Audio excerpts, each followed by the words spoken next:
Qatar जैसे देशों के साथ में सीक्रेट डील करने वाली चाइनीज कंपनियां भारत के पड़ोस में बिलियंस ऑफ डॉलर की इन्वेस्टमेंट करने की प्रक्रिया शुरू कर चुकी है। इस भारी मैनेजमेंट के साथ भारत के पड़ोस में कई बड़ी ऑयल रिफाइनरी सेटअप की जाएंगी और टारगेट यही है कि भारत की ओवरऑल पेट्रोलियम एक्सपोर्ट को किसी तरीके से कम किया जा सके। भले ही भारत अपनी तेल जरूरतों का 85% हिस्सा अलग है देशों से इंपोर्ट करके पूरा करता है, लेकिन भारत दुनिया का काफी बड़ा पेट्रोलियम या फिर कहें रिफाइंड पेट्रोलियम एक्सपोर्टर है और साल 2022 के डेटा के मुताबिक भारत 40 से भी ज्यादा देशों को पेट्रोलियम प्रोडक्ट एक्सपोर्ट करता हुआ पाया गया है।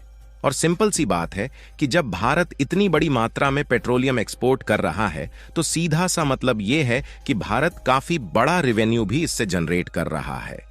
और अब चाइना भी यह बात पूरी तरीके से समझ चुका है, जहां पर अब चाइना हमारे पड़ोसी देशों के अंदर अपनी बड़ी रिफाइनरी सेटअप करने की प्रक्रिया शुरू कर रहा है।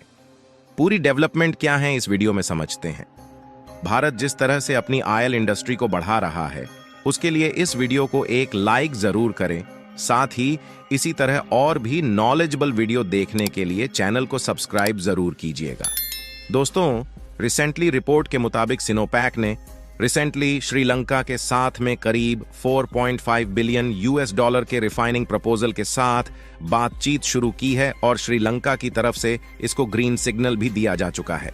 जहां सिनोपैक वही कंपनी है जिसने रिसेंटली कतर के साथ में अगले 27 सालों के लिए नेचुरल गैस को लेकर के डील साइन की है। अब इससे भारत को क्या दिक्कतें हो सकती हैं ये आपको बताते हैं। देखिए, रिसेंटली भारत ने बांग्लादेश को एक high speed diesel pipeline connectivity Bangladesh को बना करके दी है, जिससे भारत इजीली बांग्लादेश में डीजल एक्सपोर्ट कर पा रहा है, जहां पर भारत एक तरीके से बांग्लादेश की मदद कर रहा है और इससे भारत को भी फायदे हो रहे हैं, जहां पर भारत अपना डीजल बेच करके पैसे कमा रहा है। इसके अलावा अगर बांग्लादेश खुद की बड़ी रिफाइनरी सेटअप करता है तो इससे भारत को सिर्फ घाटा ही नहीं होगा, बल्कि बांग्लादेश क्रूड ऑयल इंपोर्ट करके भारी मात्रा में पेट्रोलियम एक्सपोर्ट करना शुरू कर देगा। और तीसरा बड़ा फायदा यह है कि भारत डायरेक्टली बांग्लादेश को डीजल एक्सपोर्ट कर रहा है और इसकी वजह से कहीं न कहीं रिफाइनरी में आने वाली चाइनीज इन्वेस्टमेंट बांग्लादेश के अंदर रुकती हुए नजर आई है। और कुछ समय पहले ही भारत सरकार और श्रीलंका सरकार के बीच में कुछ बातें शुरू हुई थीं, जहां पर भारत एक काफी बड़ी लैंड कनेक्टिविटी श्रीलंका के साथ बनाने वाला था। इसके अलावा एक डीजल और पेट्रोलियम पाइपलाइन भी सेटअप की जानी थी, जिससे फ्रेश वाटर से लेकर के डीजल और पेट्रोल भी डायरेक्टली श्रीलंका के अंदर एक्सपोर्ट किया जा सके, क्योंकि श्रीलंका के पास भी कुछ खास मात्रा में रिफाइनरीज नहीं है।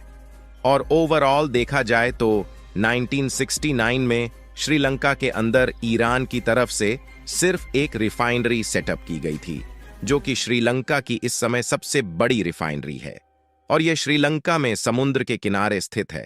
साथ ही यह एक दिन में करीब 38,000 बैरल तेल को रिफाइन करती है और इस रिफाइनरी के अंदर भी डायरेक्टली मिडिल ईस्ट से क्रूड ऑयल आता है, जो कि रिफाइंड होकर के श्रीलंका में सप्लाई किया जाता है।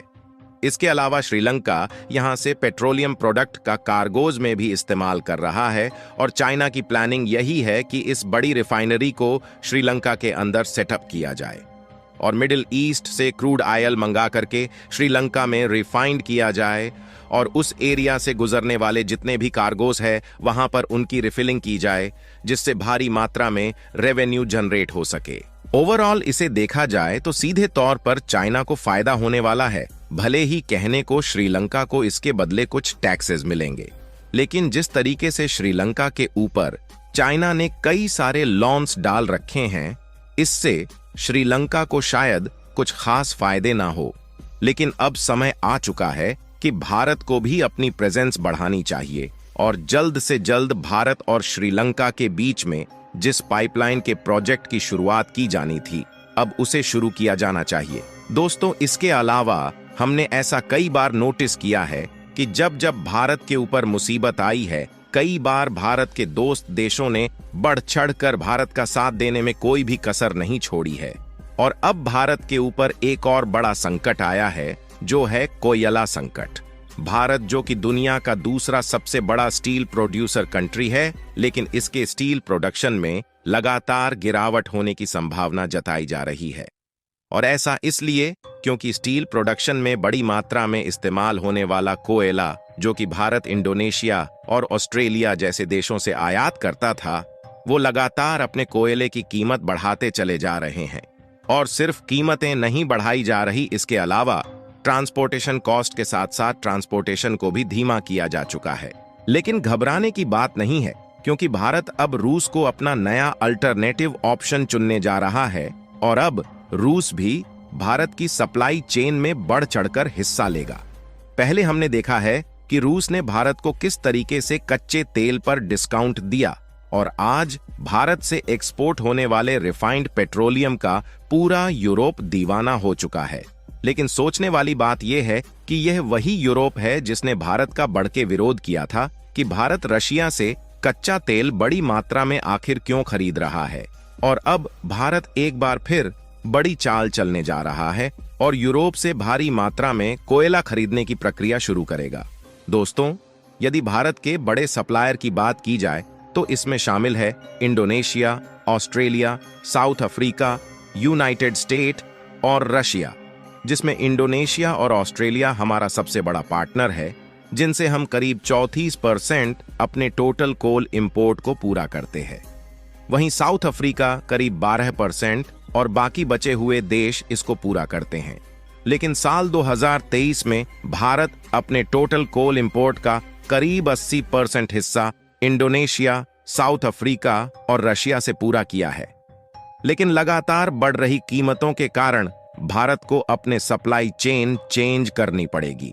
रिपोर्ट के मुताबिक ऑस्ट्रेलिया ने कुकिंग कोल, जिसे ज्यादातर स्टील इंडस्ट्री में इस्तेमाल किया जाता है, उसकी कीमतें 50% तक बढ़ा दी हैं और यह करीब $350 प्रति मैट्रिक टन हो चुकी है। और क्योंकि भारत ऑस्ट्रेलिया से इस समय भारी मात्रा में कुकिंग कोल खरीद रहा था, लेकिन अब यह सप्लाई चेन कम होने वाली है। कहने को तो भारत चीन के बाद दुनिया का दूसरा सबसे बड़ा स्टील प्रोड्यूसर कंट्री है, लेकिन इस स्टील को प्रोड्यूस करने में कुकिंग कोल का बड़े स्तर पर इस्तेमाल किया जाता है। दोस्तों, इसके अलावा हमारे लिए सबसे बड़ी खुशखबरी की बात यह है, भारत के द्वारा 8 एक्स नेवी ऑफिसर को छोड़ने के लिए कतर को भेजी गई अपील कतर की सरकार द्वारा एक्सेप्ट हो चुकी है और जल्द ही इन 8 नेवी ऑफिसर के रिहाई की खबर मिलने वाली है, क्योंकि भारत ने लगातार कतर एयरबेस के ऊपर एक्शन लेने की शुरुआत कर दी थी।